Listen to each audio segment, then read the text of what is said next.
একটু টেনশনে আছি, বুঝতে পারছো, দুদিন ধরে ভিডিও আপলোড করছি না তার জন্য। গুড মর্নিং বন্ধুরা, আশা করছি সবাই ভালো আছো, সুস্থ আছো। বাট আমি একটু টেনশনে আছি, মানে একটু না ভালো টেনশনে, মানে এবার তুমি থাম্বনেলে দেখতে পেয়েছো তোমরা, মানে ইনফেকশন হয়ে গেছে। এ সপ্তাহে যে রিপোর্ট করেছিলাম, তো আগের সপ্তাহ পর্যন্ত তো ভালোই ছিল সবটা, বাট এই সপ্তাহে ইনফেকশন হয়ে গেছে, তো ভালো নেই, তার জন্য মানে ভিডিও আপলোড করতে পারছি না। মানে জ্বর চলে আসতেছে, মানে বুঝতে পারছো, সকাল সন্ধ্যা জ্বর আসতেছে, জ্বরে মেডিসিন খাচ্ছি। মানে রিপোর্টটা দেখলে মানে একটু টেনশনে পড়ে গেছে, মানে কী বলবো, ইনফেকশন কোথা থেকে হলো নিজেও বুঝতে পারছি না।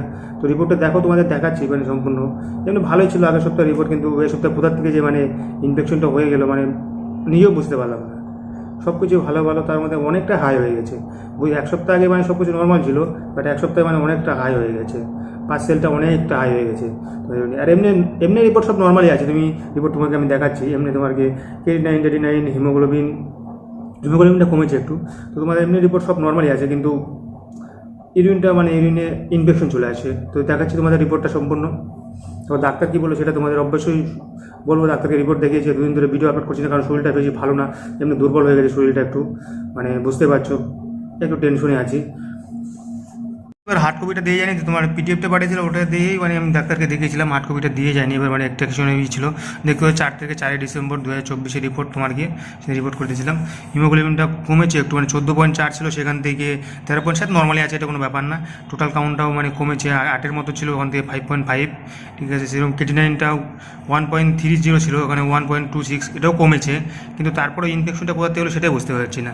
K9টা কমেছে, তোমার GFRটাও দেখতে পাচ্ছ 79 আছে, তেমনি ঠিকই আছে সবকে। সোডিয়ামও তোমার গিয়ে নর্মালি আছে, 142 আছে, ঠিক আছে। তার পটাশিয়ামটাও কমেছে, আবার তোমার গিয়ে 4.4 আছে, তো এমনি নর্মালি আছে সব, মানে তো সুগারটাও মানে 84 আছে, মানে সব কিছু ঠিক আছে। এমনি রিপোর্ট সব নর্মালি দেখতে পাচ্ছ তোমরা, কিন্তু তোমার গিয়ে মেন হলো তোমার গিয়ে ইউরিনে আমার ইনফেকশন চলে আসে। দেখতে পাচ্ছ তোমার ইউরিন রিপোর্ট 4 তারিখের রিপোর্ট তোমরা দেখতে পাচ্ছ। তো মানে এটা ঠিক আছে, তোমার গিয়ে টেম্পারেচার এটা কালার ক্লিয়ার থাকে এটা প্রত্যেকবার, কিন্তু এবার এটা আসে। তারপর তোমার এগুলো তুমি নেগেটিভ আছে, সব কিছু নেগেটিভ আছে, এটা ট্র্যাক আসছে তোমার গিয়ে রিপোর্টটা। আর মেন কথা হলো তোমার পার্সেলটা বেড়ে গেছে। পার্সেলটা দেখতে পাচ্ছ 24/28 হয়ে গেছে, মানে অনেকটাই হাই হয়ে গেছে। এতটা হাই কী করে হলো আমি বুঝতে পারছি না। আগের সপ্তাহে সব কিছু নর্মাল ছিল, কিন্তু এই সপ্তাহে এতটা হাই হয়ে গেছে না। RBCটা তোমার গিয়ে 1.2 চলে যাচ্ছে, মানে এটা নীল থাকে অবশ্য, মানে 0 থাকে, 0 দেখতে পাচ্ছ নর্মাল রেঞ্জ। এটা পার্সেলটা তোমার 5-এর মধ্যে থাকে, 0 থেকে 5-এর মধ্যে, সেখানে 24.28। অবশ্য ডাক্তার আমাকে মেডিসিন দিয়েছে, দেখতে পাচ্ছি এমনি সব ঠিক আছে, কিন্তু পার্সেলটা বেড়ে গেছে, আমার কোনো ব্যাকটেরিয়া কোনো মানে ইনফেকশন হয়ে গেছে, মানে এক কথায় ইনফেকশন, ইউরিন ইনফেকশন। বাট ইনফেকশনটা কোথা থেকে আসলো সেটা আমি বুঝতে পারছি না, মানে কী বলবো, টেনশনে আছে একটু। দেখতে পেলে তোমরা রিপোর্টটা, মানে পার্সেলটা অনেকটা হাই চলে আসছে, দেখতে পেলে তোমরা, মানে তোমরা মানে বোঝা যায় তোমার ইউরিনে ইনফেকশন আছে। পার্সেলটা যদি হাই থাকে অনেকটা ইউরিনে ইনফেকশন আছে, বাট কী ইনফেকশন আছে সেটা তো মানে তোমার ইউরিন কালচার করলে পরে বোঝা যায়, মানে কী ইনফেকশন আছে, মানে কোন ব্যাকটেরিয়া অ্যাটাক করেছে বা কোন ব্যাকটেরিয়া আছে ভিতরে, সেটা মানে ইউরিন কালচার করলে সেটা দেখা যায়, কোন মেডিসিনে কাজ করবে সেটা। বাট অবশ্যই আমাকে ডাক্তারবাবু মেডিসিন দিয়েছে, আমি গিয়েছিলাম ডাক্তারের কাছে, ডাক্তার দেখাতে তোমার সেদিন, মানে একটা টেনশন না, বুঝতে পারছো, মানে হঠাৎ করে ইনফেকশন চলে আসলো, মানে কী করে, মানে অনেকটা টেনশনে আছি। আর চোখ মুখ দিয়ে বুঝতেই পারছো তোমরা, মানে দুই দিন জ্বর আসতেছে, মানে সকালে রাতে খেতে পারছি না ঠিক মতো। বাট দুপুরের সাথে দুপুরে একটু খাওয়া দাওয়া হচ্ছে, বাট এতটা খাই আমি, মানে খাওয়ার মুখে রুচি, বাট সেদিন খেতেই পারিনি আমি, মানে এতটা অবস্থা খারাপ। মানে জ্বরের মধ্যে কি আর খাওয়া যায়? জ্বর থাকলে মুখে এমনি স্বাদ লাগে না, কোনো কিছু লাগে না, বুঝতে পারো। তো জ্বর মানে শরীরে এনার্জি নেই, আমি ভিডিও করছি তারপরেও এনার্জি নেই। বাট ভালো তোমাদের সাথে একটু আপডেট দেই, মানে বুঝতে পারো, দেখো প্রথম থেকে তোমাদের সাথে আপডেট দিয়ে আছে, আপডেটটা না দিলে কেমন দেখায় না। অবশ্যই আমি তার জন্য ভিডিও বানাচ্ছি না, মানে শরীরে এনার্জি নেই, তোমার সাথে কোনো ব্লগ করবো বা ই করবো, ওই কোনো এনার্জি নেই।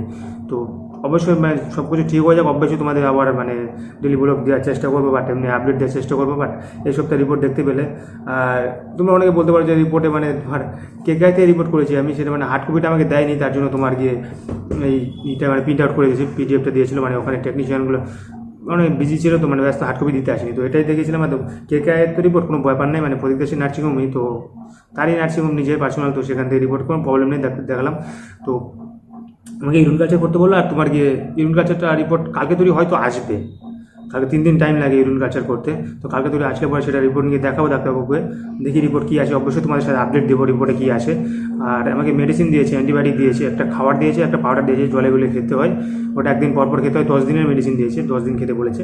তো আর একটা তোমার যেটা মেডিসিনটা দিয়েছে, তো ওটা তোমার গিয়ে সকালে একটা, তোমার রাতে একটা খেতে বলছে খাওয়ার পরে।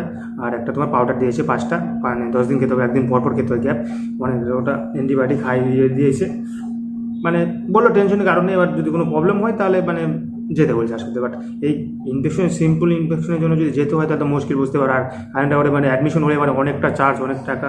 বাট সে টাকা তো পরের কথা, মানে আমি চাই জানি তাই এভাবেই মানে মেডিসিন খেয়ে মানে ভালো হয়ে যায়, জানি ঠিকঠাক হয়ে যায়, সেটাই চাই।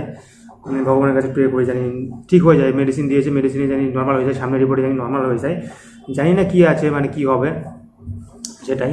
তো এটাই মানে অনেকটা টেনশন। আর তোমার কি টেনশন করলে বুঝতে পারো তো অনেক প্রবলেম। আর টেনশন করা যাবে না, ডাক্তার বলছে টেনশনের কোনো কারণ নেই। মানে বুঝতে পারো আমাদের ট্রান্সপ্লান্টের পেশেন্টের মানে টেনশন নেওয়া যাবে না। এক কথা ডিসচার্জ দেওয়ার সময় বলে দেয় কোনো টেনশন, মানসিক চাপ নেওয়া যাবে না। তো টেনশনের কারণে মেডিসিন দিয়েছি, ঠিক হয়ে যাবে আশা করি ধীরে ধীরে। আর তোমার কি আমার সকাল সন্ধ্যা জ্বর আসতেছে, জ্বরের জন্য তোমার মানে কোনো ভিডিও বানাতে এনার্জি নেই, মানে কোনো কিছু খেতে এনার্জি নেই, শরীরের পরিস্থিতি চোখ মুখ দেখতে পাচ্ছ কেমন হয়ে গেছে। একটু সকালবেলায় আজকে তো প্রচণ্ড জ্বর, 100-র উপরে, মানে 101-এর উপরে, 102-এর কাছাকাছি জ্বর চলে আসতেছে। মাপতেছি তো থার্মোমিটার দিয়ে 102-এর কাছাকাছি, 101/9 ছিল মানে হাইস্ট চলে আসছে জ্বর। তো মেডিসিন খেলাম, সকালবেলায় মেডিসিন খেয়েছি। আমার বলেছে 2 টাইম মেডিসিন খেতে, সকালে আর তোমাকে রাতে খেতে বলেছে। তো সেটাই খেয়েছি। আর আমি ডাক্তার দেখাতে গিয়েছিলাম, মানে কোথার থেকে ইনফেকশনটা হলো সেটাই আমি বুঝতে পারছি না। সবাইকে বলো তো সাবধানে চলবে, মানে যতই সাবধানে থাকার পরেও মানে ইনফেকশনটা, মানে ইউরিন ইনফেকশনটা মানে চলেই আসে, মানে কীভাবে চলে আসে বুঝি না। আমি চাই কারো জানি না হয় এরকম ইনফেকশন। আমার হয়ে গেছে, এখন কি করবো, এখন ঠাকুর করে জানি সবটা জানি ভালো মতো হয়ে যায়, মানে সব কিছু ঠিকঠাক হয়ে যায়। ডাক্তার বলেছে টেনশনের কোনো কারণ নেই, বাট টেনশন তো আসে, বুঝতে পারছো। মানে একটু টেনশন আছে, তার জন্য তোমার ভিডিও দিচ্ছি না। ওকে, সে রিপোর্ট আসুক, ইউরিন কালচার রিপোর্টটা আসুক, ডাক্তার কী বলে তোমাদের সাথে অবশ্যই শেয়ার করবো সামনে ভিডিও তো আজকে বানাতাম না, মানে তো ভাবলাম যে না 2 দিন হয়ে গেলো ভিডিও আপলোড করছি না, তোমাদের সাথে একটু শেয়ার করি। মানে রোজ দিন যেখানে ভিডিও দিই আমি, সেখানে আমি ভিডিও দিচ্ছি না, মানে ভিডিও এনার্জি নেই, মানে ইচ্ছে করছে না। বাট ভাবলাম না একটু কষ্ট হোক, তারপরে দিচ্ছি, একটু কষ্ট হচ্ছে, তারপরে তোমাদের সাথে আপডেট করছি, সেটাই। তো সেটাই বলবো যে আর যদি কারো ইনফেকশন হতে টেনশনের কারণ নেই, আশা করি ঠিক হয়ে যাবে। মানে মেডিসিন দিয়েছে, মেডিসিন ঠিক হয়ে যাবে, ডাক্তার বললো টেনশনের কারণ নেই। এখন দেখা যাক কতদূর কী হয়। ওকে, সবাই ভালো থাকবে, সুস্থ থাকবে, নিজের খেয়াল রাখবে, সেটাই চাই। জানি না ভগবান কী চাই, মানে কী, মানে কোথা থেকে হলো 2 মাস, এতদিনে কোনো কিছু হলো না, 2 মাস ভালো ছিল, সব কিছু নর্মাল খুশি, তার মধ্যে এরকমটা একটা টেনশন, বুঝতে পারছো। যতই বলি টেনশন নেবো না, বাট টেনশন চলে আসে, মানে ঘুরে উল্টে টেনশন চলে আসে। কোথার থেকে ইনফেকশনটা হলো, ইনফেকশন কেন হলো, মানে ইনফেকশনটাই সব থেকে ভয় না। ট্রান্সপ্লান্টের পরে আমাদের পেশেন্টের মানে ট্রান্সপ্লান্টের পরে ইনফেকশনটাই সব থেকে মানে রিস্ক, ইনফেকশন থেকে বাঁচতে বলে। বাট কারণ ইমিউনিটি পাওয়ার একদম কম থাকে, তো ইনফেকশন মানে হট করে লেগে যায়। তো জানি না মানে কী হবে, দেখা যাক সামনে রিপোর্ট কী হয়, অবশ্যই তোমার সাথে আপডেট দেবো। তো এই কদিনে জানি না ভিডিও দেবো, যদি ভালো লাগে তো অবশ্যই ভিডিও আপলোড করবো, যদি না লাগে তো করবো না। কারণ সকাল সন্ধ্যা জ্বর আসলে পরে কোনো এনার্জি থাকে না, 7-8 দিন মানে একদম বোরিং। সকালে হাঁটতেও পারছি না, মানে হাঁটছি না সকালে, সন্ধ্যার দিকে একটু মানে যদি ভালো লাগে সন্ধ্যার দিকে হাঁটছিলাম একটু, বাট সকালে মানে জ্বরের জন্য শুয়েই থাকতেছি সারাদিন, মানে ভালো লাগছে না। আর চেষ্টা করি যখন একটু ভালো লাগে তখন বাইরে একটু হাঁটাচলা করি আর কি, এটাই। ওকে, সবাই ভালো থাকবে, সুস্থ থাকবে, এটাই আপডেট দেওয়া ছিল তোমাদের সাথে, সেটাই। আর সবাই একটু ভিডিওটাকে লাইক করে দেবে। ওকে, ভালো থেকো সবাই, দেখা হচ্ছে পরের ভিডিওতে। পরে ইউরিন কালচার রিপোর্ট আসো, কী আপডেট আসে, বাট সামনের সপ্তাহে রুটিন টেস্ট করি আবার কী আসে, অবশ্যই তোমার সাথে শেয়ার করবো। ওকে, দেখা হচ্ছে পরের ভিডিওতে।